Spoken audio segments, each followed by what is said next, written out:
Kepala Korps Lalu Lintas Polri Irjen Pol Dr. Andes Agus Suryo Nugroho SH.M.Hum menegaskan komitmen program Zero Overload dan Overdimensi sebagai langkah nyata untuk menurunkan angka kecelakaan lalu lintas yang tinggi di Indonesia. Irjen Pol Agus menyatakan kendaraan angkutan dengan muatan dan dimensi berlebihan menjadi penyebab utama kecelakaan fatal dan merusak infrastruktur jalan. Penertiban overload dan overdimensi telah diatur sejak 2019 melalui Undang-Undang Lalu Lintas, namun pelaksanaannya masih belum optimal. Untuk itu, Kakor Lantas mendorong strategi penanganan bersama dengan melibatkan kementerian, lembaga akademisi, dan pakar transportasi. Saat ini program Indonesia menuju Zero Overload dan Overdimensi telah memasuki tahap sosialisasi pada 1-30 Juni 2025, disusul tahap peringatan dan penegakan hukum pada bulan Juli.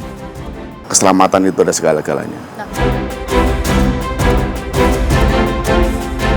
Korlantas Polri dengan semua stakeholder, baik dari kementerian dan lembaga, termasuk pakar transportasi, akademisi kami libatkan untuk merumuskan strategi penertiban overdimensi dan overload berkaitan dengan komitmen.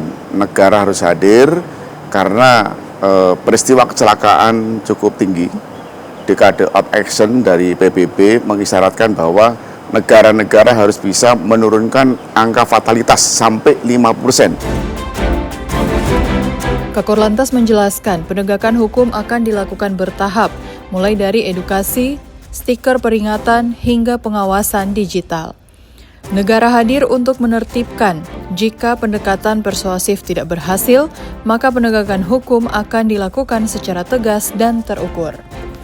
Nyawa adalah lebih penting, sehingga keselamatan harus diutamakan dan perlu kita lakukan skenario untuk penertiban dari sosialisasi, dari peringatan, bahkan nanti ada normalisasi, sampai yang terakhir penegakan hukum. Karena overdimensi itu bagian daripada kejahatan lalu lintas. Kami juga dengan kementerian lembaga membuat program Indonesia menuju Zero Overdimensi dan Overload, tentunya itu untuk kepentingan keselamatan jiwa, baik itu pengemudi, baik itu penumpang.